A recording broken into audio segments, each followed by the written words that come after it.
Rajim. Bismillahirrahmanirrahim. Assalamualaikum warahmatullahi wabarakatuh. Waalaikumsalam warahmatullahi wabarakatuh. Alhamdulillahirabbil alamin. Wassalatu wassalamu ala asyrafil anbiya'i wal mursalin wa ala alihi wa ashabihi ajmain. Rabbi shrah li sadri wa yassir li amri wahlul 'uqdatam min lisani yafqahu qawli.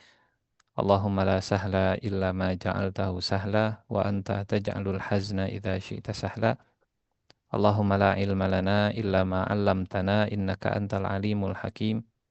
Allahumma 'allimna ma yanfa'una wanfa'na bima 'allamtana wa zidna ilman wa amalan ya rabbal alamin, amma ba'du. Bapak Ibu, mudah-mudahan semua sehat walafiat, keluarganya juga selalu dijaga Allah. Amin. Semoga di pertemuan pagi ini kita mendapat ilmu bermanfaat yang semakin membuat kita lebih dekat dengan firman Allah, karena tema kita pagi ini adalah kisah ya yang Allah abadikan dalam Al-Qur'an, kisah sapi ya, insyaallah. Salawat salam selalu terlimpah kepada junjungan kita Nabi Muhammad sallallahu alaihi wasallam Allahumma sholli yang alaihi. sudah memberikan seluruh panduan, keteladanan, ajaran yang terbaik dalam kehidupan kita. Mudah-mudahan kita dibimbing oleh Allah, dimudahkan untuk meniru, mengikuti jejak langkah beliau, sunnah-sunnah beliau, gaya hidup beliau, sampai akhirnya kita dipertemukan dengan beliau di surga Firdaus kelak insyaallah. Amin ya rabbal Amin ya alamin. rabbal alamin. Saya izin share screen, memungkinkan. Eh, Bapak Ibu yang Allah muliakan, kisah sapi ya di dalam Al-Qur'an ini kita akan bagi dalam 5 kisah, dan tentunya Allah Subhanahu wa taala ketika mengabadikan sesuatu bukan hanya untuk kisah, bukan hanya untuk cerita, bukan hanya untuk FYI ya, asal kita tahu, hanya untuk informasi saja, hanya untuk kebanggaan intelektualitas semata, tapi turunnya Al-Qur'an tujuannya adalah sebagai panduan. Ya, Dzalikal kitabu la raiba fihi huda. Ya, Surat Al-Baqarah dimulai dengan kalimat bahwa kitab itu adalah petunjuk, tidak ada keraguan di dalamnya. Jadi tujuan utama kita membaca kisah di dalam Al-Qur'an, membaca ayat di dalam Al-Quran adalah mencari guidance, mencari petunjuk, mencari relevansi dalam kehidupan kita. Dan setelah itu kalau ada informasi-informasi, ini pasti informasi penting yang Allah berikan. Ya. Dan Allah tidak merinci dengan detail dalam satu kisah, kecuali eh, kalau dalam rincian tersebut ada hikmahnya. Dan Allah apa, menghilangkan detil-detil pasti karena detil tersebut tidak ada relevansinya dengan kehidupan kita gitu ya. Yang diutus nabi itu ada 124.000. Jumlah nabi itu ada 124.000. Tapi yang disebut namanya hanya 25. Yang diceritakan kisahnya juga hanya beberapa gitu. Karena Al-Qur'an bukan buku cerita, Al-Qur'an bukan buku kisah, tapi kitab hidayah ya. Sehingga Allah yang paling tahu mana kisah yang paling eh, cocok, paling layak, paling tepat untuk dijadikan sebagai panduan bagi bagi kita, bagi umat manusia. Bapak Ibu yang Allah muliakan, kisah sapi di dalam Al-Qur'an ini kita akan bagi jadi 5 bagian utama.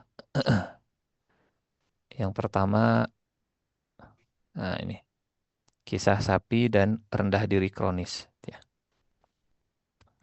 Yang kedua, kisah sapi dan gangguan kepribadian narsistik. Kemudian yang ketiga, kisah sapi dan critical thinking, berpikir kritis. Yang keempat, kisah sapi dan kebangkitan. Kebangkitan maksudnya kebangkitan di hari kiamat, bukan kebangkitan di dunia. Walaupun peristiwanya kejadiannya di dunia, kebangkitannya di dunia. Dan yang terakhir, kisah sapi dan keberkahan harta yang halal. Keberkahan harta yang halal. Jadi kisah sapi di dalam Al-Quran dan petunjuknya, sekali lagi kita berusaha untuk mencari hudanya ya, bukan hanya sekedar eh, rincian dan detailnya. Ada 5 huda setidaknya yang bisa kita ambil, kita gali dari kisah sapi tentang rendah diri kronis. Ya, bahaya apa bahasa kita inferiority complex gitu ya. Bagaimana kisahnya? Bapak Ibu yang Allah muliakan, tentu eh, kita tahu kisah sapi dalam Al-Quran ini erat kaitannya dengan Bani Israel, ya. Erat kaitannya dengan umat Nabi Musa alaihi salam. Dan Bani Israel, mereka adalah keturunannya Nabi Ibrahim alaihi salam. Mereka keturunan dari Nabi Ishak, mereka keturunan dari Nabi Yakub. Ibrahim punya anak Ishak, Ishak punya anak Yakub, Yakub punya anak 12, dan 12 anaknya Nabi Yakub inilah yang kemudian jadi nenek moyang Bani Israel. Artinya, secara nasab, Bani Israel itu keturunan Nabi. Secara nasab, mereka adalah pewaris Nabi Ibrahim alaihissalam, Nabi Ishak, dan Nabi Yakub. Kalau bahasa kita sekarang, Bani Israel itu Muslim pada masanya. Ya. Jadi mereka 12 anaknya Nabi Yakub, mereka adalah eh, Muslim pada masanya yang percaya kepada bapaknya, percaya kepada Ibrahim alaihissalam, walaupun dalam perilakunya ya begitulah gitu. Ada yang soleh, yang jadi nabi, ada yang jadi pengikut para nabi, ada juga yang munafiknya, ada juga yang memusuhi nabinya. Jadi kalau Allah mengangkat kisah Bani Israel di dalam Al-Quran, sebenarnya sebagai cerminan bagi umat Nabi Muhammad SAW. Di Bani Israel ada yang seperti ini loh. Oh, berarti di umat Islam juga akan ada yang seperti itu, gitu. Nah, Bani Israel ini mereka keturunan Nabi, tapi dalam Al-Quran Allah mengabadikan bagaimana Bani Israel itu menyembah sapi, ya, atau sebagian. Ini kan unik ya, keturunan Nabi, keturunan Nabi Ibrahim, keturunan Nabi Ishak, keturunan Nabi Yakub, tapi kemudian terjadi penyimpangan, penyimpangan dalam masalah akidah, ya, penyimpangan dalam masalah tauhid. Dan ya, seringkali orang menggunakan alasan menjaga warisan nenek moyang gitu. Padahal kalau ditelusuri, saya sepakat ya menjaga warisan nenek moyang itu harus dan wajib gitu. Tapi kita harus sepakati siapa dulu nenek moyang kita. Apakah seorang pelaut gitu, atau nenek moyang kita itu Nabi Adam alaihi salam. Kalau kita sepakat nenek moyang kita adalah Nabi Adam alaihi salam, berarti kita tanya lagi, ya kita sepakati lagi. Siapa yang disembah oleh Nabi Adam?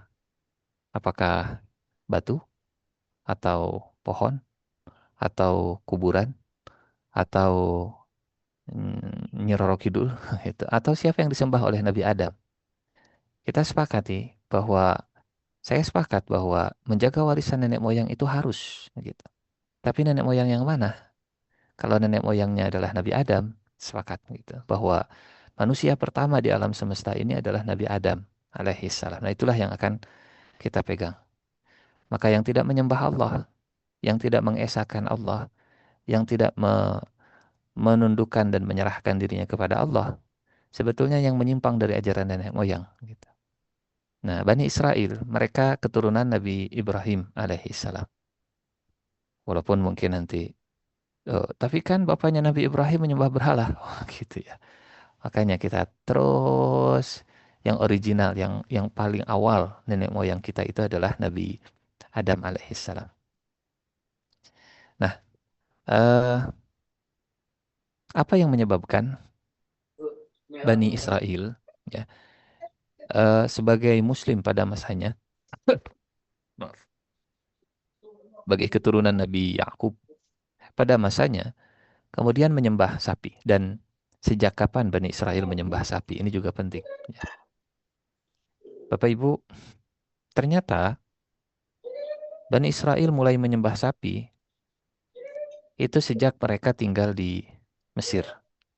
Sejak mereka hijrah dari Kanaan, ya Palestina sekarang, kemudian ke Mesir. Dan hijrahnya Bani Israel ke Mesir di zaman Nabi Yusuf alaihi salam. Saya yakin kisah ini masyhur bagaimana Bani Israel itu mereka diundang untuk menjadi warga negara Mesir di zaman Nabi Yusuf, ya diberikan citizenship karena mereka punya sponsor seorang menteri pejabat tinggi yang berhasil menyelamatkan eh, kemanusiaan, menyelamatkan manusia dari kekeringan gitu, krisis ya. Jadi Nabi Yusuf berhasil menyelamatkan bukan hanya penduduk Mesir, tapi warga-warga negeri di sekitarnya dari mungkin buat mereka unexpected crisis gitu ya. Tapi bagi Nabi Yusuf alaihissalam yang menafsirkan, menakwilkan mimpi sang raja, ini sudah di prepare, sudah disiapkan. Sehingga Nabi Yusuf membuat apa eh, apa istilah kita, spare of safety gitu ya, memberikan eh, menyiapkan tabungan selama 7 tahun masa paceklik dengan menabung selama 7 tahun masa masa subur. Yes. Tazra'una sab'a sinina da'aban fama hasattum fadharuhu fi sunbulih. Singkat cerita, setelah Mesir itu kemudian bertahan dalam masa krisis selama 7 tahun dan keluarganya diundang. Daripada mereka tinggal di daerah yang kering, lebih baik datang saja ke Mesir. Itulah kali pertama Bani Israel, ya Nabi Yusuf dengan kakaknya, Nabi Yusuf dengan ayahnya Nabi Yakub migrasi dan menjadi warga negara Mesir. Waktu berlalu, politik berubah dan Mesir yang tadinya negeri kecil dengan ketahanan ekonomi, inspirasi dari kisah Nabi Yusuf alaihi salam ini akhirnya berkembang menjadi negeri yang kuat. Ya, memang berawal dari ketahanan ekonomi menjadi negerinya Firaun itu. Makanya dalam Al-Quran, kisah antara Nabi Yusuf dengan kisah Firaun itu eh, nggak bisa dilepas. Ya, Bapak Ibu, salah satu ini dia, salah satu apa bahasa kita ya, wawasan kebangsaannya Firaun, syarat menjadi pejabat tinggi di negeri Mesir pada masanya adalah mengenal sejarah eh, Nabi Yusuf alaihi salam dalam surat Ghafir ayat ke-34 gitu. Jadi seorang Firaun dan kabinetnya, kalau bahasa kita apa? Mereka itu disekolahkan gitu ya, di sekolah kebangsaan. Wawasan kebangsaan nasionalnya harus ditatar supaya standar. Dalam surat Ghafir ayat 34 ini ada statement dari salah satu keluarga Firaun yang beriman tapi menyembunyikan identitas keislamannya. Dan sungguh telah datang Yusuf kepada kalian dengan membawa keterangan. Kalian yang dimaksud Firaun dan eh, kroni-kroninya, konco-konconya. Sungguh telah datang Yusuf kepada kalian dengan membawa keterangan. Tetapi kalian senantiasa ragu tentang yang dibawa Yusuf. Hingga ketika Yusuf meninggal, kalian berkata, Allah tidak akan mengirim seorang rasul pun sesudahnya. Demikianlah Allah menyesatkan orang yang melampaui batas dan ragu-ragu. Kadzalika yudhillullahu man huwa musrifum murtab. Ayat ini adalah orasi salah satu keluarga Firaun yang beriman yang mencegah Firaun untuk membantai Bani Israel, membantai Nabi Musa dan keluarga besarnya. Gitu. Jadi ya kadang ada orang dalam yang namanya saja Al-Quran tidak mengabadikan. Ya. Kita nggak tahu mungkin di apa jajaran dan jajaran jenderal yang ada di Amerika gitu ya. Ada yang mencegah Donald Bebek, Donald Trump untuk tidak melakukan serangan karena efeknya bakal banyak begitu ya. Dan seterusnya lah kita nggak pernah tahu. Walaupun akhirnya ada juga yang dipecat begitu ya, karena mungkin tidak sejalan. Famaziltum fi syakim mimma ja'akum bihi hatta idza halaka qultum lam la yab'atsallahu min ba'dihi rasulah. Jadi sekali lagi wawasan kebangsaan petinggi, pembesar, pejabat negeri Mesir di zaman Firaun itu mereka mengenal Yusuf. Kenapa mereka mengenal Yusuf? Sekali lagi tadi kita sampaikan bahwa peradaban Firaun, peradaban Mesir kuno itu pondasinya adalah ketahanan ekonomi yang dirintis, diinisiasi, dipelopori oleh Nabi Yusuf alaihissalam. Ya, berawal dari negeri yang tahan menghadapi krisis yang berulang-ulang selama 7 tahun, bahkan punya stok yang melimpah, bahkan bisa me- memberi, memberikan bantuan kepada negeri sekitar, pastinya punya influence yang besar, ya, pastinya punya pengaruh yang besar. Sedikit demi sedikit, akhirnya menjadi negeri yang besar. Tapi, nah disinilah penyakit manusia. Dalam krisis, mereka dekat dengan Nabi Yusuf, tapi saat melimpah, saat maju, saat kuat, mereka menyembah selain Allah Subhanahu wa Ta'ala. Salah satunya yang disembah oleh Firaun, Bapak Ibu silahkan googling. Salah satu yang diagungkan oleh Firaun adalah Dewi Hathor. Dewi Hathor ini simbol kemakmuran negeri Mesir kuno. Simbolnya berupa sapi, ya. Sapinya berwarna kuning dengan spesifikasi yang mirip seperti yang Allah gambarkan dalam kisah Al-Baqarah. Ya. Jadi Nabi Yusuf lah yang menjadi jalan kebangkitan, kemajuan, dan kekuatan negeri Mesir. Tapi setelah maju, mereka menisbatkan dan mengagung-agungkan selain Allah Subhanahu wa Ta'ala. Lupa diri, ya. Lupa kalau Allah lah yang telah memberikan kemajuan, kekuasaan, ketahanan, ke ya, peradaban dan seterusnya. Jadi Bapak Ibu silahkan googling. Salah satu yang Salah. disembah oleh eh, Firaun adalah Dewi Hathor. Dianggap sebagai simbol kemakmuran negeri Mesir kuno. Di sisi yang lain, Bani Israel mereka ditindas. Bani Israel mereka dijajah, ya, dipersekusi, dikriminalisasi, diperbudak dan seterusnya. Dan seiring dengan waktu, mereka ya bukan satu atau dua generasi. Mereka melihat ada ketimpangan, jomplang begitu. Kita ini keturunan Nabi, kata Bani Israel. Kita ini keturunan Ibrahim, keturunan kekasih Allah. Tapi kenapa nasib kita di dunia begitu buruk? Kenapa Firaun yang menyembah selain Allah kok malah makmur negerinya? Nah, mulai di sini ada inferiority complex ya saat membandingkan kok orang kafir gitu ya. Kok Firaun yang menyembah sapi malah makmur negerinya? Kok kita yang menyembah Allah malah begini-begini saja keadaannya? Jangan-jangan mulai muncul ya setan memberi pikiran-pikiran. Jangan-jangan kita harus mengikuti jejaknya Firaun menyembah sapi itu. Jangan-jangan jalan kesuksesan itu adalah benar gitu ya, mengikuti pola pikir, mengikuti mindset, mengikuti cara pandang, mengikuti langkah-langkah Firaun. Jangan-jangan benar bahwa kemakmuran negeri Mesir kuno itu penyebabnya adalah sapi ini. Sedikit demi sedikit Bani Israel mulai terpengaruh oleh ajaran Firaun. Jadi berawal dari ketimpangan, berawal dari apa tadi, inferiority, berawal dari rendah diri. Kok orang kafir?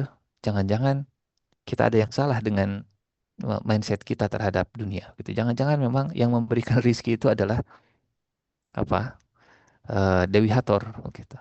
Nah, Bapak Ibu yang Allah muliakan, inilah yang terjadi kepada Bani Israel. Ya, kisah sapi yang pertama adalah kisah tentang rendah diri di hadapan eh, nikmat dunia yang Allah titipkan kepada orang yang tidak beriman, begitu. Dan kisah ini bukan kisah yang eh, berlalu dan sudah selesai. Kalau Allah mengabadikan kisah dalam Al-Quran, maka kisah itu akan menjadi pelajaran yang kejadiannya berulang, berulang, dan berulang. Kalau kita ke zaman Nabi Muhammad Sallallahu Alaihi Wasallam. Jadi apa relevansinya kisah sapi bagi Nabi Muhammad dan para sahabat di Mekah? Bapak Ibu, kalau Bani Israel itu keturunan Nabi Yakub, maka bangsa Arab di Mekah itu adalah keturunan Nabi Ismail alaihi salam. Ya. Dan sama kisahnya, mereka keturunan Nabi, tapi kok banyak bangsa Arab waktu itu, mereka menyembah berhala, patung. Kenapa banyak patung dan berhala di sekitar Ka'bah? Ya, 360 berhala. Selidik punya selidik, cerita punya cerita. Ternyata orang Arab menyembah berhala pertama kali itu awalnya sama dari inferiority complex tadi, ya, penyakit rendah diri tadi. Jadi awalnya ada Amr bin Umayyah Al-Khuzai yang pergi ke negeri Romawi, kemudian melihat kemajuan negeri Romawi, ya, peradaban yang begitu luar biasa, dan membandingkan dengan peradaban bangsa Arab yang tinggal di padang pasir. Kita ini nggak punya infrastruktur apa-apa. Kita ini jomplang sekali dengan Bani Israel. Padahal kita ini menyembah Allah, ya. Padahal kita ini eh, keturunan Ismail. Kok yang maju di dunia malah bangsa Romawi? Dan kata bangsa Romawi atau setelah analisa, oh karena bangsa Romawi mereka menyembah dewa dan dewi. Oh, karena mereka menyembah Zeus dan seterusnya gitu. Akhirnya dibawalah satu patung, satu berhala, diviralkan, dipopulerkan, disebarkan, dipromokan, dimarketingkan. Bangsa Arab, kalau kalian mau maju seperti Romawi, maka kalian harus mengikuti jejak Romawi. Mulailah satu demi satu bangsa Arab terpengaruh dan akhirnya penyembahan kepada berhala itu viral di Mekah. Lalu apa hubungannya dengan umat Islam hari ini? Nah, kita ini umat Islam, gitu ya. Kita ini punya Quran, tapi kok yang maju oh, negeri lain yang tidak menyembah Allah, gitu. Kok yang maju yang tidak percaya kepada Rasulullah, gitu. Jangan-jangan kita harus mengikuti jejak mereka, meninggalkan, ya jangan terlalu kuatlah megang agama, gitu. Jangan terlalu supaya maju seperti mereka, kita harus meniru mereka. Mulai sedikit ikatan dengan agama lepas, dengan akidah lepas, luntur keyakinan kepada Allah. Terus begitu. Jadi kisah sapi yang pertama dalam Al-Quran, Bapak Ibu, adalah kisah tentang rendah diri di hadapan eh, di hadapan dunia yang Allah titipkan kepada, dalam tanda petik ya, dalam kisah sapi ini kepada Firaun gitu. Jadi dunianya melimpah, tapi orangnya adalah Firaun. Dunianya melimpah, tapi orangnya adalah Romawi. Mungkin zaman sekarang ya bisa jadi maju secara teknologi, maju secara duniawi, tapi bukan penyembah Allah Subhanahu wa taala. Dan tidak menutup kemungkinan kisah sapi ini akan berulang begitu ya. Akhirnya kita hanya jadi bangsa follower dan peniru. Tirulah Barat, tirulah Cina, tirulah Rusia, tirulah dan seterusnya gitu. Ini kisah yang pertama. Kisah sapi dan apa sapi dan rendah diri kronis, inferiority complex. Berawal dari perbudakan lintas generasi yang menciptakan trauma kolektif. Kemudian Bani Israel ya dalam posisi yang secara duniawi mereka timpang ya. Di sisi yang lain piramida begitu megah, ya kuil tempat penyembahan berhala Dewi Hathor begitu megah, begitu indah, dan infrastruktur Mesir ya yang luar biasa. Kemudian masuk ke alam bawah sadar sebagai peradaban yang tak terkalahkan. Oh, susah ini dikalahkannya. Gitu. Kemudian kontras, ya, jomplang, timpang yang menyakitkan antara kehidupan Bani Israel dengan kemewahan bangsa Mesir yang melahirkan cemburu dan rasa nggak berharga. Jadi eh, iman itu memang mahal. Nah, akidah itu memang mahal. Gitu ya. Jadi saat eh, menganggap bahwa keyakinan kepada Allah itu lebih murah daripada kemewahan yang Allah titipkan kepada Fir'aun, disitulah kisah sapi muncul. Ya. Iman si iman, Quran si Quran. Tapi kalau Fir'aun lebih maju eh, infrastrukturnya, ya, nah disitulah mulai gitu ya. Baik. Yang kedua, Bapak Ibu yang Allah muliakan, kisah sapi dalam Al-Quran ini juga berkaitan dengan, nah, sapi dan gangguan kepribadian narsistik, NPD. Ya. Narcissistic Personality Disorder. Kisahnya ini setelah eh, Fir'aun ditenggelamkan oleh Allah Subhanahu wa Ta'ala. Jadi Bani Israel mereka melihat bahwa eh, apa Fir'aun itu bisa dikalahkan juga, bahwa peradaban yang mereka sebut tidak terkalahkan ternyata bisa hancur juga, bisa tenggelam juga. Dan ini pelajaran akidah yang sangat mahal bagi Bani Israel dan bagi kita, bahwa Allah mampu untuk menghancurkan orang-orang yang sombong, ya, orang-orang yang arogan dari arah yang tidak disangka-sangka. Gitu. Di depan mata Bani Israel melihat Fir'aun dan pasukannya itu ditenggelamkan oleh Allah Subhanahu wa Ta'ala. Kalau bahasa kita, Bani Israel itu mereka sudah merdeka dari penjajahan. Tapi pertanyaannya, apakah Bani Israel juga merdeka dari ajaran Fir'aun, dari mindset Fir'aun, dari pola pikir Fir'aun, dari nilai-nilai Fir'aun? Fir'aun ini sudah pergi, penjajahnya sudah tenggelam. Tapi apakah kisah sapi kemudian berhenti? Nah, ini yang lebih mengerikan, itu bukan dijajah secara fisik, tapi dijajah secara pola pikir. Ya, dijajah secara pola pikir.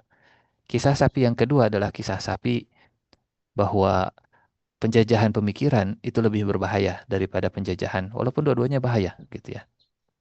Karena Fir'aun sudah pergi, Fir'aun sudah mati, pasukannya sudah tenggelam, tapi kisah sapi nggak berhenti. Nih, kalau bahasa kita, Belanda sudah pergi, Jepang sudah minggat, Inggris sudah tidak lagi di negeri kita, tapi apakah sisa-sisa kolonialisme itu masih ada di Indonesia? Ya, kalau ada berarti itulah kisah sapi yang bisa jadi inspirasi untuk bersih-bersih diri kita, begitu. Jangan-jangan eh, kisah sapi itu bukan bukan sesuatu yang jauh dan gak ada relevansinya dengan kita. Bapak Ibu yang Allah muliakan, apa buktinya kalau kisah sapi dalam perjalanan Bani Israel itu nggak berhenti? Setelah Bani Israel merdeka dari Firaun, ini di surat Al-A'raf, ya, ayat 138. A'udzu billahi minasyaitonir rajim. Wajawazna bi Bani Israil al-bahr. Dan kami seberangkan Bani Israel itu ke seberang lautan. Mereka selamat dari kejaran Firaun. Dan mereka sudah melihat bagaimana keagungan, kebesaran, kehebatan Allah menghadapi Firaun. Ya. Harusnya peristiwa terbelahnya lautan itu membuat mereka semakin dekat dengan Allah Subhanahu wa Ta'ala. Seharusnya mukjizat itu membuat mereka jadi yakin bahwa memang Allah yang hebat. Ya. Bukan Firaun ataupun ajaran-ajaran Firaun. Tapi inilah Bani Israel yang sudah merdeka, yang sudah diseberangkan atas berkat rahmat Allah dan dengan didorongkan keinginan luhur untuk berkehidupan kebangsaan yang bebas, maka rakyat Bani Israel dengan ini menyatakan kemerdekaannya. Tapi setelah merdeka, kata Bani Israel, fa'atau ala qaumi ya'kufuna ala asnamil lahum. Setelah mereka menyeberang lautan, diseberangkan oleh Allah, diselamatkan, sampailah kepada kaum yang tetap menyembah berhala mereka.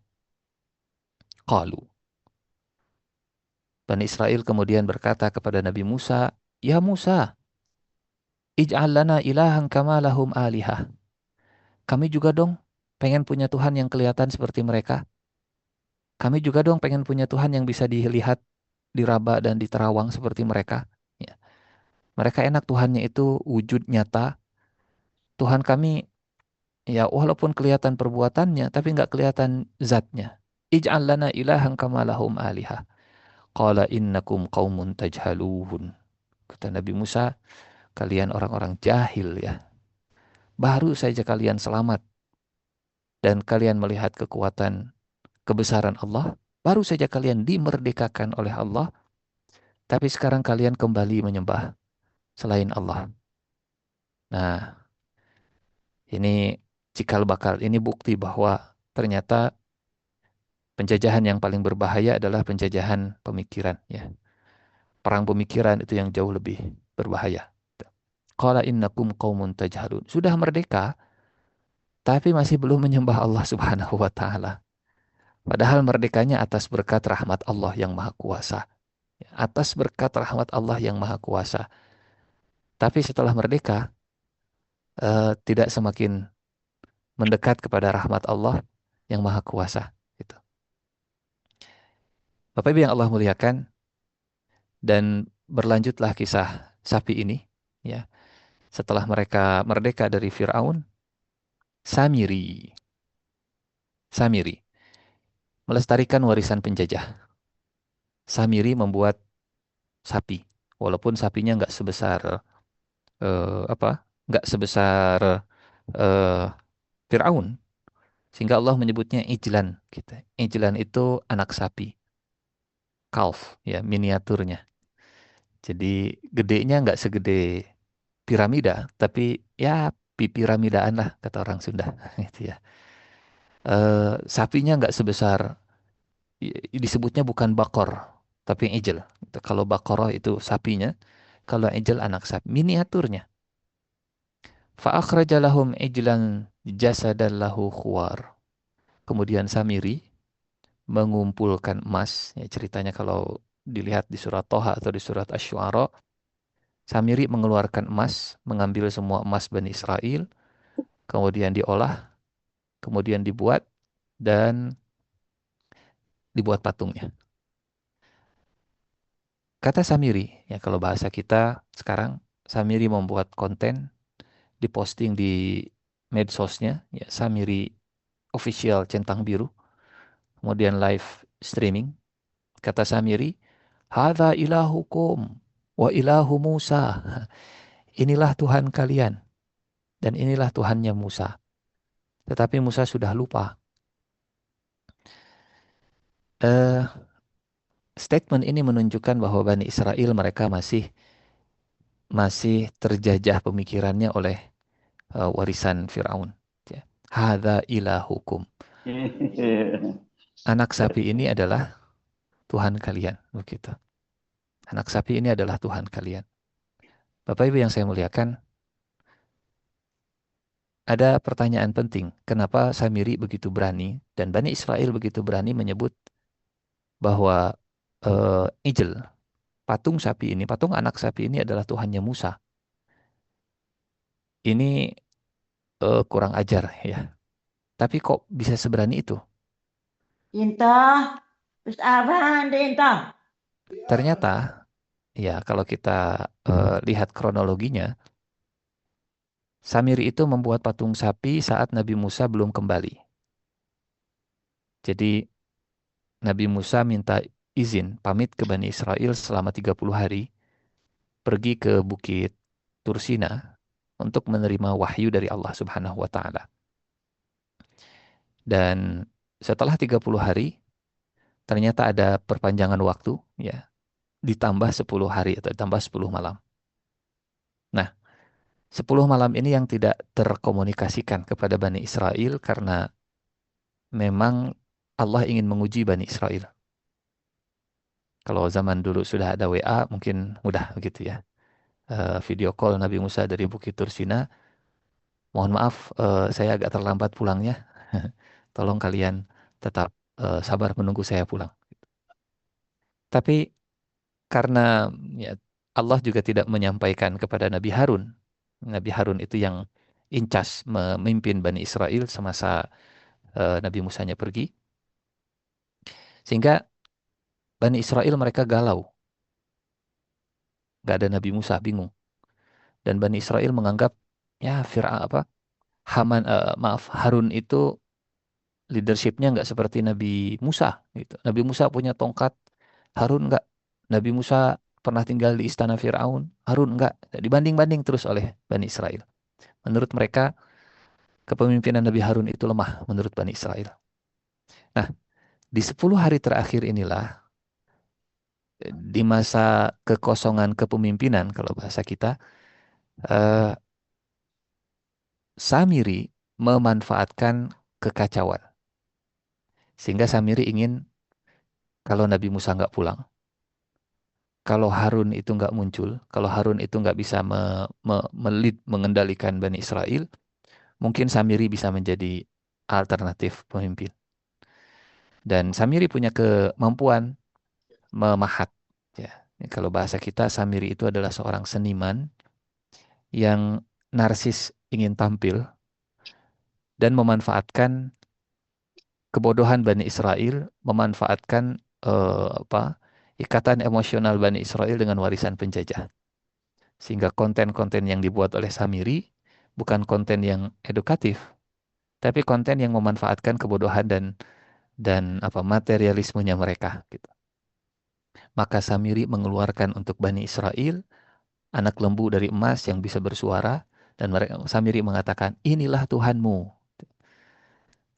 Kenapa Samiri begitu percaya diri untuk mengumumkan bahwa anak sapi ini adalah Tuhan mereka? Karena tadi di surat Al-A'raf, Bani Israel itu mereka masih ingin punya Tuhan yang bisa dilihat di Raba dan di Terawang. Gitu.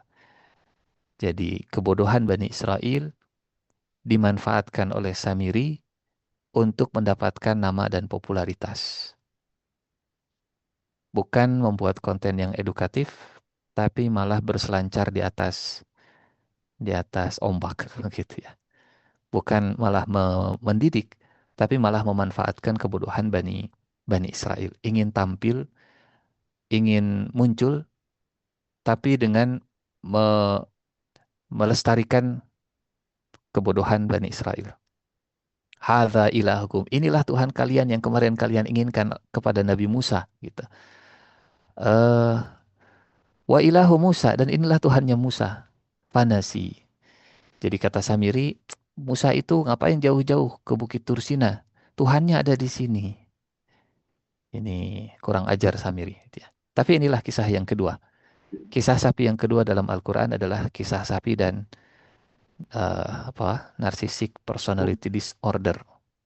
Keinginan untuk menjadi sorotan mata, gitu ya. Keinginan untuk tampil, tapi dengan me- memanfaatkan kebodohan publik. Ya. Bukan dengan mendidik, bukan dengan menggiring dan mengarahkan. Kata Samiri dalam surat Taha 9697, qala basurtu bima lam yabsuru bihi faqabattu qabdatan min atharir rasuli fanabadhuha wa kadzalika sawwalat li nafsi qala fadhhab fa inna laka fil hayati an taqula la misas. Nabi Musa setelah 40 hari pulang, ya wajar kalau Nabi Musa itu sangat sangat sangat sangat marah. Nabi Musa sangat marah. Bapak Ibu bayangkan ya, kalau seandainya Jenderal Sudirman masih hidup gitu ya. Kalau Jenderal Sudirman masih hidup atau dihidupkan lagi oleh Allah, kemudian melihat misalnya bangsa kita itu jadi bangsa yang mengekor ke Jepang gitu ya, mengekor ke Belanda, mengekor ke bangsa-bangsa yang lain. Kita ini kami sudah berjuang supaya merdeka. Kebayang marahnya begitu ya. Kata Nabi Musa, kita ini sudah dimerdekakan oleh Allah dari Firaun. Kenapa warisan penjajah, warisan Firaun malah diagung-agungkan oleh kita semua? Sampai Al-Quran menceritakan Taurat itu dilempar oleh Nabi Musa saking marahnya. Kemudian rambutnya Nabi Harun itu ditarik dan hukumannya kita tahu. Hukuman Bani Israel yang menyembah sapi itu diperintahkan untuk bunuh diri. Ya. Fatubu ila bari'ikum faqtulu anfusakum. Ya, kita melihat dalam konteks akidah, juga dalam konteks ini orang-orang yang mengagung-agungkan warisan penjajah gitu. Bukannya membersihkan dan memerdekakan diri, malah melestarikan, malah mendukung para penjajah. Nah, begitu kurang lebih. Adapun hukuman buat Samiri, kata Nabi Musa, fa innalaka fil hayati an taqula la misas. Pergilah kamu, bagimu di dunia ini hanya dapat mengatakan jangan sentuh aku. Jadi ternyata hukuman bagi Samiri itu diasingkan, diisolasi, dijauhkan. Ya, kalau bahasa kita sekarang tidak diberikan bahan bakar untuk disordernya, gitu, untuk gangguan kepribadiannya. Jadi eh, apa? Tersiksa ya saat diisolasi. Ini kisah yang kedua, Bapak Ibu, kisah sapi dan apa tadi? Gangguan kepribadian narsistik gitu. Nah, kisah yang ketiga, kisah sapi dalam Al-Qur'an itu sapi dan critical thinking. Kisah sapi dan berpikir kritis. Eh, saat Nabi Musa memerintahkan Bani Israel untuk menyembelih sapi, ya, idbahu baqarah, ya, sembelihlah sapi, gitu. Di sini Bani Israel mereka apa? Mengajukan banyak pertanyaan kepada Nabi Musa alaihi salam. Mahi, ma launuha, ma hiya, begitu. Wa idh qala Musa liqaumihi, innallaha ya'murukum. Sesungguhnya Allah menyuruh kalian. Perhatikan redaksinya, yang nyuruh bukan Nabi Musa, tapi Allah. Sesungguhnya Allah menyuruh kalian. Ini bukan saya yang nyuruh, ini Allah yang nyuruh. Innallaha ya'murukum an tadhbahu baqarah. Jawaban Bani Israel tidak seperti respon mereka kepada Samiri. Kalau respon kepada Samiri, mereka nggak banyak tanya. Mereka sami'na wa ata'na. Ini Tuhan kalian, ini Tuhannya Musa, tapi Nabi Musanya lupa. Oh iya, ini Tuhan kami. Wah, Tuhan. Begitu gercep saat mereka diajak untuk menyembah eh, anak sapi, ya patung anak sapi dari emas. Tapi begitu kritis mereka, Bani Israel, kalau disuruh oleh Allah Subhanahu wa Ta'ala. Jadi mentalitas Bani Israel itu, kalau manusia, kalau ke manusia mereka siap, siap, siap, siap, siap, siap, laksanakan. Tapi ketika ini Allah yang nyuruh, mereka bertanya, mereka membantah, mereka berkata, gitu. Padahal kata Nabi Musa, bukan saya ya, ini Allah yang menyuruh kalian. Innallaha ya'murukum. Sesungguhnya Allah yang menyuruh kalian. Jadi kisah sapi yang ketiga ini adalah Bani Israel itu kalau ajaran datang dari manusia hilang kritisnya. Kalau yang menyampaikannya itu, wah ini orang hebat yang viral, hilang kritisnya. Tapi ketika Al-Quran yang berfirman, Allah yang berfirman, ketika Rasulullah yang bersabda, oh, kritisnya muncul. Tunggu dulu Pak Ustadz, ini kan 14 abad yang lalu, relevansinya gimana dengan luar biasa, sangat kritis gitu. Dan kata Bani Israel, atattakhiduna huzwa? Kamu hendak menjadikan kami sebagai bahan ejekan? Ini bukti Bapak Ibu, ya, bahwa kisah sapi itu tidak berhenti di patung Samiri, ya. Bahwa warisan Fir'aun itu masih nempel. Sehingga saat Allah perintahkan untuk menyembelih, mereka menganggap menyembelih sesuatu yang kami agungkan itu seperti engkau mengejek kami. Karena bagi mereka sapi itu itu sesuatu yang agung, sesuatu yang mulia. Sekarang harus disembelih. Wah, ini nggak bisa. Ini ejekan. Ini seolah Bani Israel mengatakan bahwa Allah hendak mengejek kami. Atat takhiduna huzwa. Apakah kamu hendak menjadikan kami buah ejekan? Padahal, kata Nabi Musa, Allah yang nyuruh bukan saya. Tapi respon Bani Israel, kamu hendak menjadikan kami buah ejekan. Gitu. Bapak Ibu yang Allah muliakan, kata Nabi Musa, ya aku berlindung kepada Allah agar tidak menjadi salah seorang dari orang-orang yang jahil. Kritis itu penting.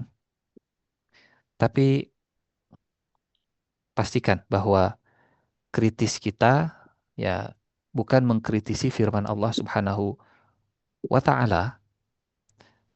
Tujuannya adalah untuk sami'na wa ata'na, bukan sami'na wa kehula. Gitu. Sami'na wa kehula. Gitu. Sami'na wa ya tunda-tunda. A'udzubillahi an akuna minal jahilin. Dan kita tahu di kisah ini bagaimana Bani Israel begitu lama ya menjalankan perintah Allah. Qalud ulana rabbaka yubayyilana ma hiya. Qalud ulana rabbaka yubayyilana ma launuha. Dan semakin mereka bertanya, punten Bapak Ibu, Allah tahu kalau Bani Israel akan banyak tanya. Dan Allah juga bisa sejak awal langsung memerintahkan kepada Bani Israel untuk sembelihlah sapi yang warnanya kuning, yang la faridun wala bikrun awanun baina zalik. Sejak awal Allah bisa memberikan spek sapi yang harus disembelih oleh Bani Israel. Tapi Allah ingin perintah pertama itu sederhana, simple, ya, nggak rumit, nggak kompleks. Yang membuat kompleks itu manusia. Yang membuat rumit itu pertanyaan Bani Israel sendiri. Warnanya apa? Sapinya kayak gimana? Coba jelaskan lagi lebih rinci. Perintah pertama itu simple, sembelih sapi. Nah, dari sini kita belajar bahwa sebetulnya beragama itu mudah. Tapi yang sering membuat kompleks adalah manusia itu sendiri. Yang sering membuat rumit itu manusia sendiri. Ajaran agama itu simpel. Yuridullahu bikumul yusra. Allah menginginkan kalian kemudahan. Siapa yang suka mempersulit? Ya bukan Allah. Manusia itu sendiri. Yuridullahu bikumul yusra wala yuridu bikumul usra. Kata Nabi Musa, Allah memerintahkan kalian menyembelih sapi. Apapun sapi yang disembelih saat perintah pertama turun, maka perintah sudah terlaksanakan. Tapi Bani Israel nanya, nanya, gitu ya. Sampai akhirnya mereka semakin susah untuk mencari sapi yang diperintahkan. Dan semakin mereka bertanya, semakin dekat spek sapinya itu dengan Dewi Hathor, gambaran Dewi Hathor. Tadi kita lihat warnanya, ya warnanya itu kuning, gitu. Tidak pernah. Dan memang Bapak Ibu kalau kita baca-baca ya di Google gitu tentang Dewi Hathor, ini sapi yang tidak pernah dipakai kerja, sapi yang eh, sapi yang bagus, sapi yang ukurannya nggak tua, yang usianya nggak tua, sapi yang nggak muda, betul-betul sapi pilihan the chosen cow, the chosen cow, sapi pilihan, yang itu ciri-cirinya disebut untuk disembelih. Jadi sembelihlah yang kau agungkan selain Allah Subhanahu wa taala. Nilainya ada di sana gitu. Dan apa? Kalau perintah pertama dikerjakan, misalnya Bani Israel menyembelih sapi warna hitam gitu, hindari yang warna kuning karena yang warna kuning ini sakral gitu. Sudah selesai. Tapi begitulah cara Allah mendidik Bani Israel dan mendidik umat manusia gitu. Semakin ditanya, semakin dikritisi perintah agama, justru akan semakin mengarah kepada yang selama ini tersembunyi dalam pikiran kita gitu. Oh, ternyata itu. Ternyata yang Allah perintahkan adalah menyembelih sapi warna kuning gitu. Sementara ajakan Samiri itu diikuti tanpa dikritisi. Ini Tuhan kalian. Oh iya, ikuti. Mereka nggak eh, ya pertanyaan itu nggak sebanyak pertanyaan kepada Nabi Musa. Kayaknya ya ini kisah yang ketiga ya. Eh, jangan sampai kepada agama lebih kritis ya dibanding kepada manusia, dibanding kepada eh, pendapat manusia begitu. Nah, kisah yang berikutnya Bapak Ibu, kisah sapi yang keempat adalah kisah sapi dan kebangkitan. Kisah sapi dan kebangkitan. Disembelihlah ini ya, yang tadi kita sampaikan Dewi Hathor yang disembelih oleh Bani Israel gitu ya. Warnanya, kemudian lehernya dan seterusnya lah, sakral gitu. Tidak pernah dipakai bekerja dan hanya ritual. Kemudian yang terakhir, sapi yang disembelih ini adalah pertunjukan atas kekuasaan Allah untuk menghidupkan yang sudah mati. Karena kalau kita lihat dalam kisah sapi yang disembelih di surat Al-Baqarah, asbab konteksnya, latar belakangnya, Bani Israel mereka sedang mencari pelaku pembunuhan. Dan mereka nggak tahu siapa pembunuhnya karena saling tuduh satu sama lain. Dan untuk menunjukkan siapa pelakunya, Allah perintahkan menyembelih sapi. Setelah sapinya disembelih, di depan mata mereka melihat yang diagung-agungkan oleh Fir'aun itu disembelih pakai tangan mereka sendiri. Yang disakralkan oleh Fir'aun itu mati di depan mata mereka sendiri.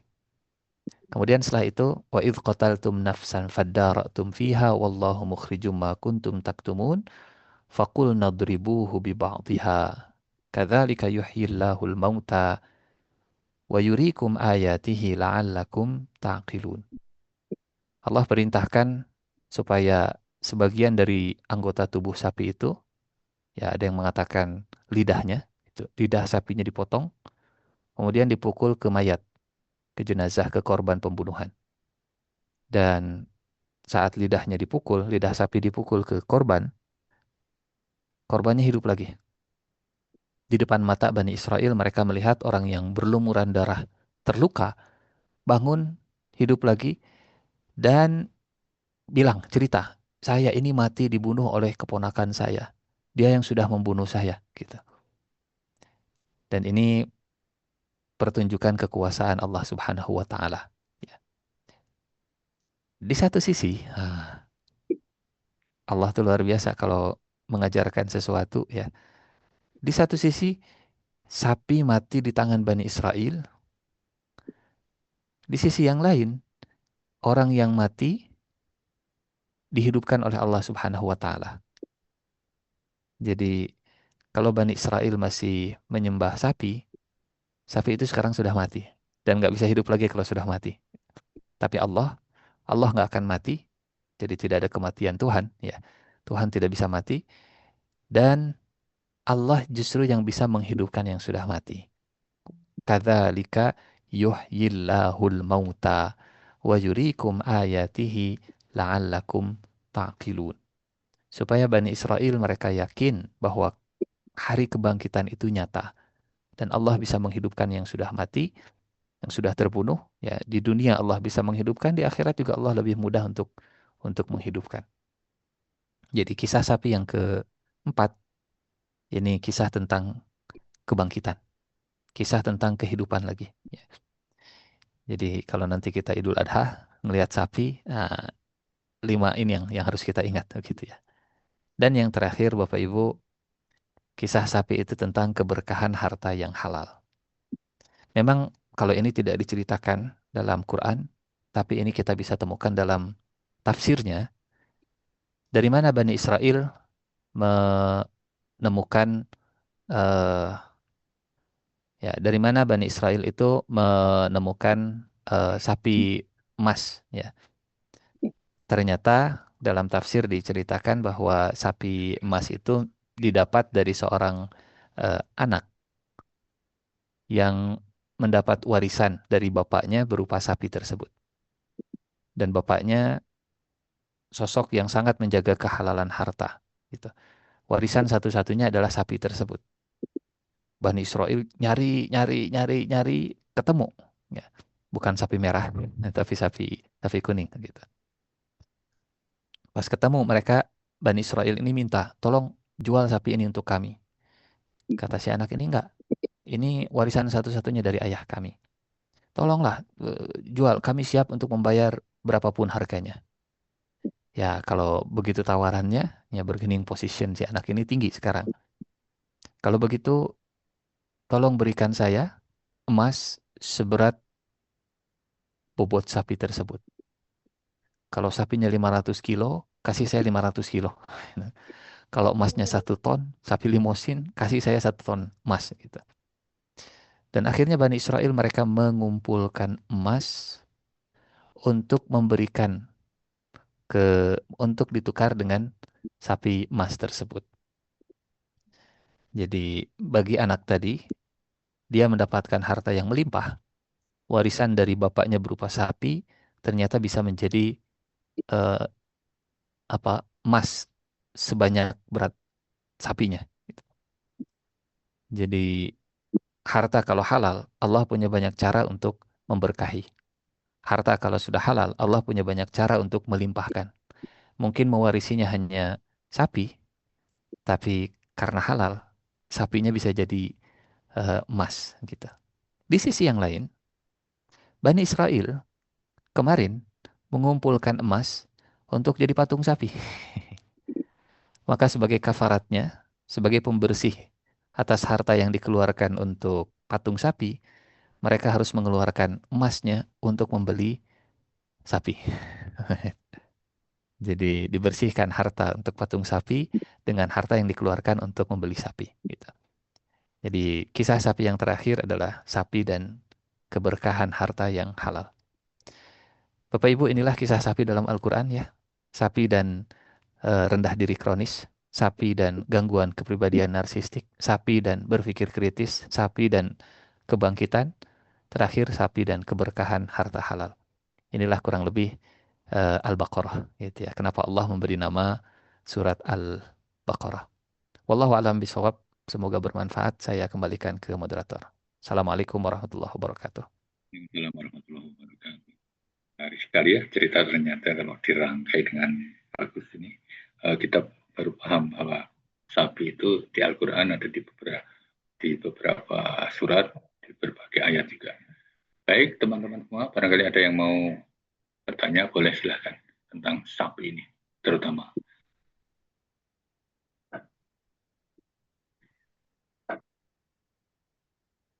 Kalau belum ada mungkin saya sedikit bertanya. Oke, nanti yuk, silakan. Ya, menarik Pak Ustadz yang sampaikan tentang sapi ini. Ada beberapa pertanyaan. Tadi kaitannya dengan Samiri itu ya. Samiri itu yang tadi membuat patung emas yang bisa bersuara. Di samping dia yang meleburkan harta emasnya dari sitaan orang Kipti kalau nggak salah. Itu kemudian dileburkan, kemudian dia kan dicampurkan dengan debu yang diambil dari teracap Rasul. Dalam ini Rasul yang dimaksud adalah malaikat Jibril, teracap kuda itu ya. Saya nggak tahu itu apa memang kesahihannya apa seperti itu, sehingga dia bisa bersuara, anak sapi itu bisa yang melenguh gitu. Yang sebetulnya bukan yang bersuara, tapi karena tiupan angin yang keluar dari luburnya. Nah, yang menarik, yang menjadi pertanyaan, itu dari mana si Samiri ini bisa mengetahui bahwa dia mengenal dengan Jibril yang bisa mengambil dari telapak kudanya itu, dari telapak kudanya itu, sehingga bisa jadilah dia bisa seolah bersuara gitu. Itu mengenal yang pertama. Yang kedua, Samiri sendiri sebetulnya ada yang mengatakan dia tuh sebagai cakal bakalnya Dajjal gitu ya, cakal bakalnya Dajjal. Itu sampai sejauh mana itu kebenarannya juga, atau juga bisa bisa dikatakan seperti itu.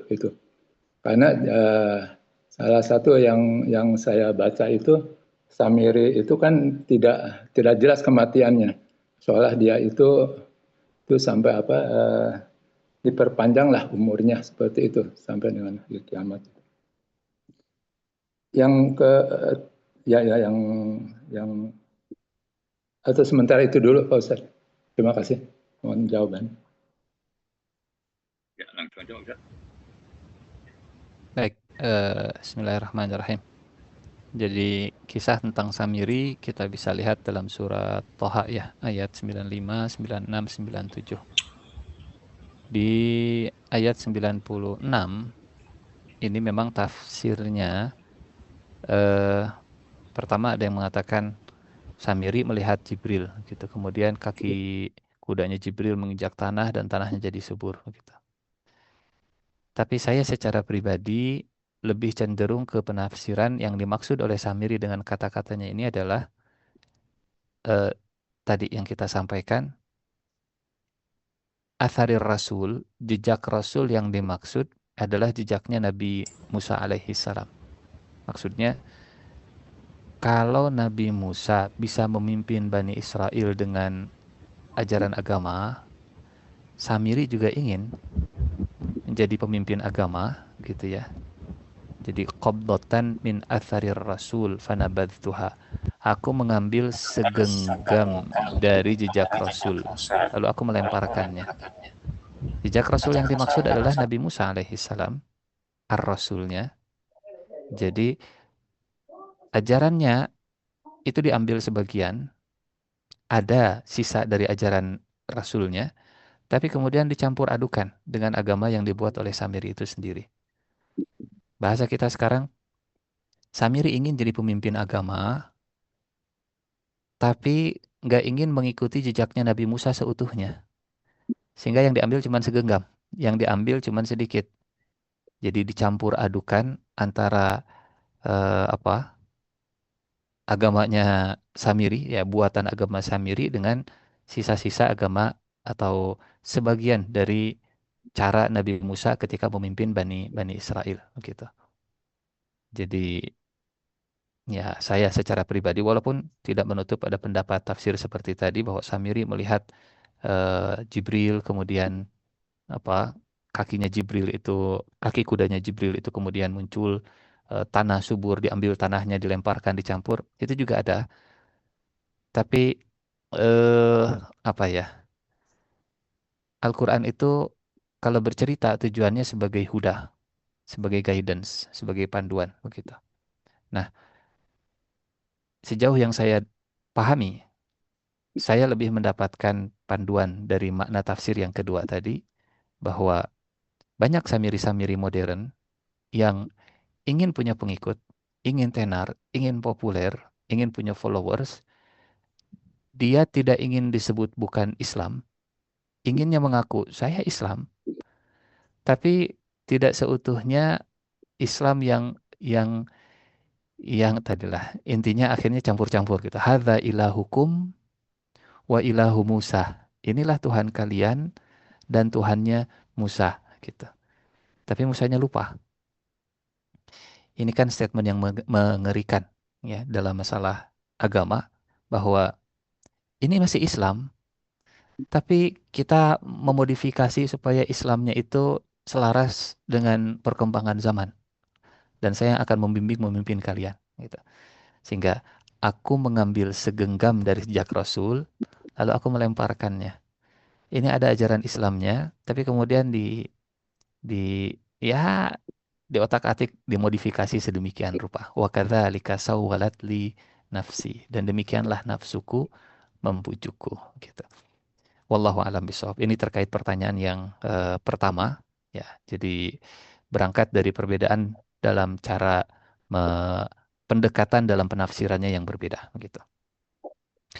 Yang kedua, apakah Samiri itu Dajjal? Berangkat dari ayat berikutnya, ayat 97. Wa innalaka mau'idan lan tukhlafah. Dan sesungguhnya bagimu hukuman yang kamu sekali-kali tidak dapat menghindarinya.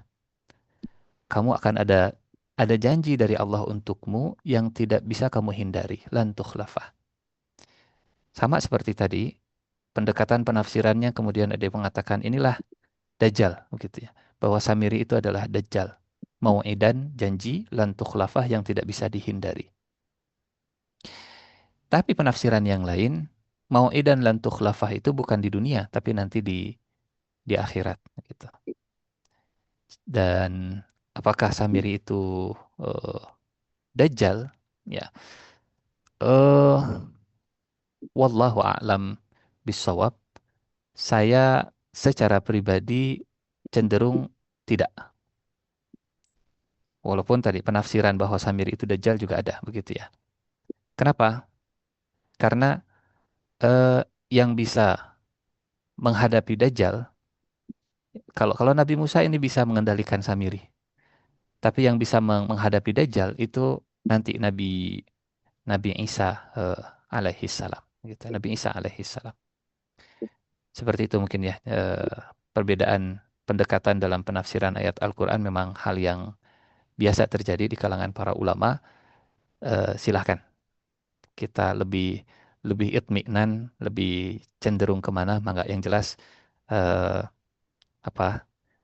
yang sempurna itu Qurannya, tapi pemaknaan manusia terhadap Al-Quran pasti ada kekurangannya, begitu ya.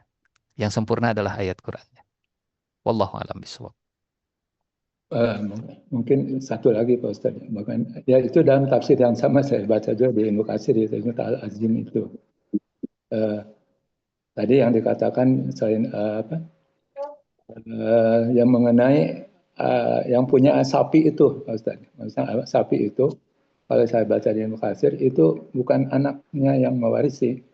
Kalau salah itu orang yang punya kekayaan, yang orang kaya yang tidak punya anak, justru tidak punya anak, dia punya anak angkat atau mungkin keponakannya gitu. Nah itu justru dia yang membunuh ayahnya itu, gitu. Karena ingin merebut harta warisnya, kekayaannya. Kemudian itulah menjadi dalil mengapa orang yang membunuh ayahnya atau itu tidak mendapat bagian dari waris. Tolong penjelasannya. Baik, intinya yang tadi kita sampaikan memang berkaitan dengan keberkahan harta gitu ya, Pak ya. Khawatir saya juga salah dalam memahami begitu. Terima kasih atas koreksinya. Jadi Bani Israel mereka mengeluarkan harta karena mereka sudah mengeluarkan emas untuk membuat patung sapi gitu. Sehingga akhirnya mereka harus membayar jadi sebagai kifaratnya seperti itu. Hatur nuhun Pak atas koreksinya. Jazakallah khair. Ya, Ya. Silakan yang lain barangkali masih ada pertanyaan. Masih ada waktu.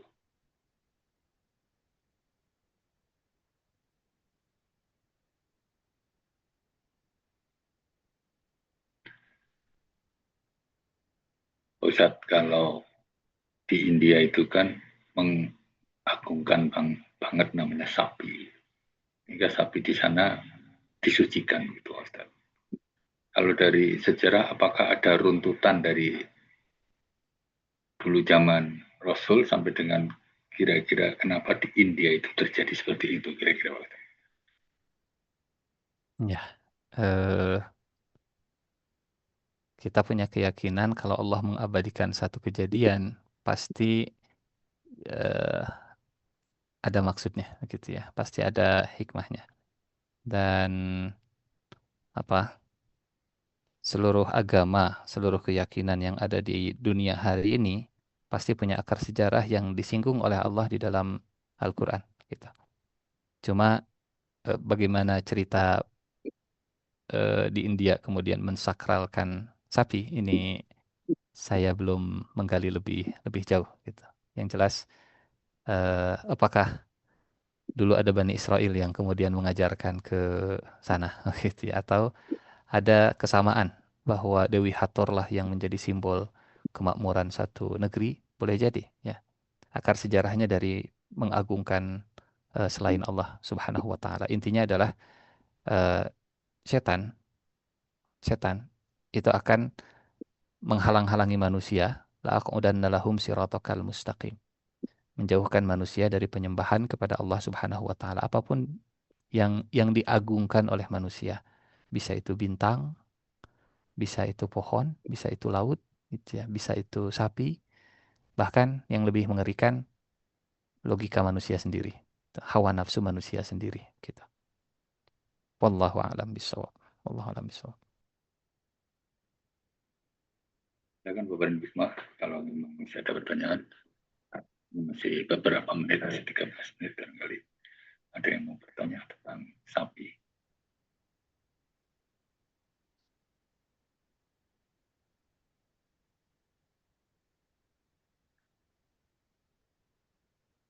Ustadz, kalau kita mengenang kisah Nabi Ibrahim menyembelih Ismail, dan yang terjadi adalah diganti dengan domba gitu. Kemudian pada periode berikutnya untuk berkorban itu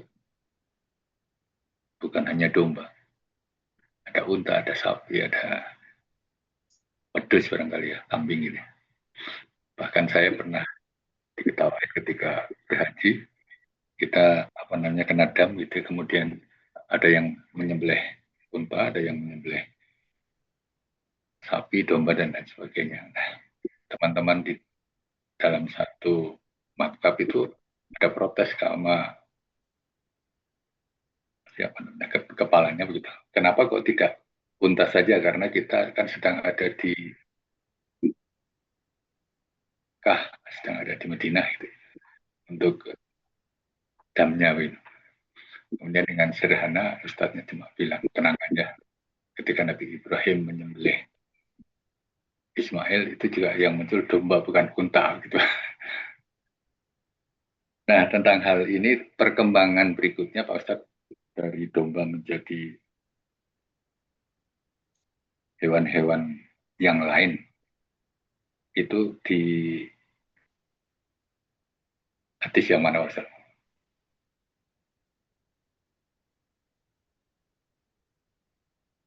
Ya, baik. Bismillahirrahmanirrahim.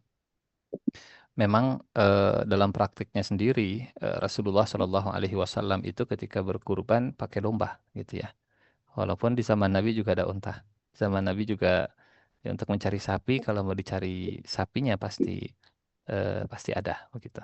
Nabi sendiri yang mencontohkan dengan domba.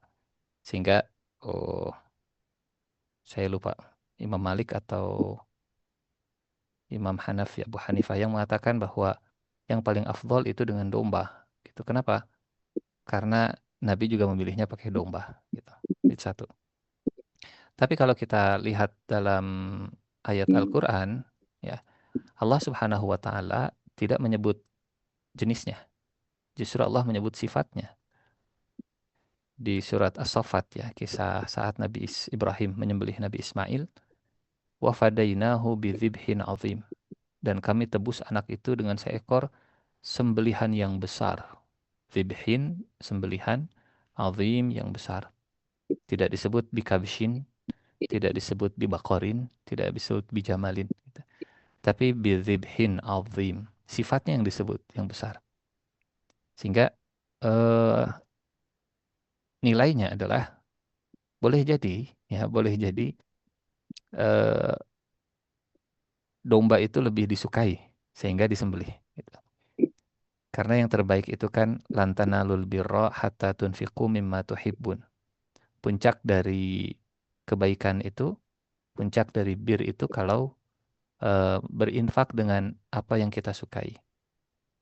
Saya sukanya domba, tapi disembelih dombanya. Saya nggak suka sama onta, sudahlah sembelih saja onta, beda jadinya begitu ya. Wa fadainahu bidzibhin azim. Dan Bapak Ibu yang Allah muliakan, kisah berkorban yang pertama itu kalau kita runut akar sejarahnya ternyata sejak zaman Nabi Adam, ya, kisah siapa? Qabil dan Habil begitu ya. Kisah Qabil dan Habil adalah kisah korban yang pertama, idz qarraba qurbanan, ketika keduanya berkurban. Dan Habil itu berkorbannya pakai prinsip ekonomi. Dengan pengorbanan sekecil-kecilnya, tapi ingin mendapatkan ridho Allah yang sebesar-besarnya. Begitu. Sementara Habil itu berkorbannya pakai prinsip takwa.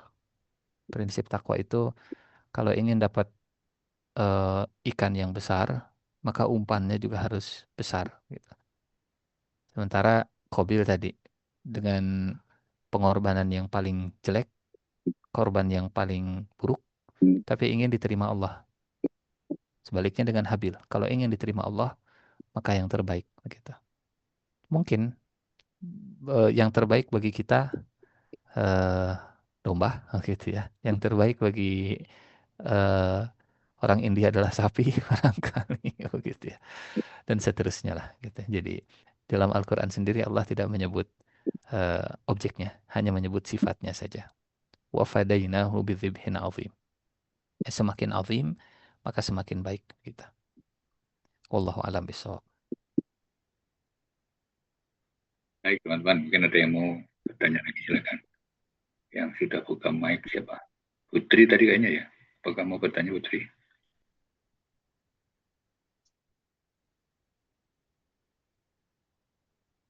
Belum ya?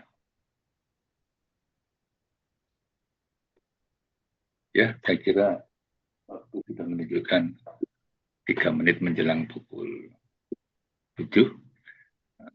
Saatnya mungkin kita tutup Pak Ustadz, dan mohon kesediaan Pak Ustadz untuk memberikan satu simpulan dari rekaman pagi ini, kemudian menutupnya dengan doa. Silakan Pak Ustadz. Baik, Bapak Ibu yang Allah muliakan, ya, kisah Al-Baqarah dalam Al-Quran ini dibuka layarnya oleh Allah dengan kalimat hudal lil muttaqin. Dzalikal kitabu la raiba fihi hudal lil muttaqin. Sehingga tujuan kita dalam kisah-kisah seperti ini dan ya kisah ini dan kisah seperti ini tujuannya mencari panduan dalam kehidupan, guidance begitu ya. Bukan hanya sekedar tahu, tapi apa yang harus kita lakukan, apa yang harus kita kerjakan, ya, bagaimana mindset dan pola pikir yang terbaik. Mudah-mudahan Allah terus membimbing kita, membuat kita cinta dengan firman-Nya, dan memudahkan kita untuk mengamalkan kandungan-kandungannya insyaallah. A'udzubillahi minasyaitonirrajim. Bismillahirrahmanirrahim. Hamdan na'imin, hamdan syakirin, hamdan yuafi ni'amahu wa yukafi'u mazidah. Ya Rabbana lakal hamdu kama yanbaghi li jalali wajhika wa 'azimi sultanik. Allahumma salli ala Muhammad wa ala alihi wa sahbihi ajma'in. Allahumma ighfir lana wa liwalidina wa li ikhwanina alladhina sabaquna bil iman. Wa la taj'al fi qulubina ghillan lil ladzina amanu rabbana innaka ra'ufur rahim. اللهم اجعل القرآن العظيم ربيع قلوبنا وجلاء أحزاننا وذهاب همومنا ونور صدورنا ربنا تقبل منا إنك أنت السميع العليم وتب علينا إنك أنت التواب الرحيم ربنا آتنا في الدنيا حسنة وفي الآخرة حسنة وقنا عذاب النار وصلى الله على نبينا محمد وعلى آله وصحبه وسلم والحمد لله رب العالمين آمين آمين يا رب. Mungkin mohon Waalaikumsalam. di-share Pak Ustadz ya ininya, slide-nya.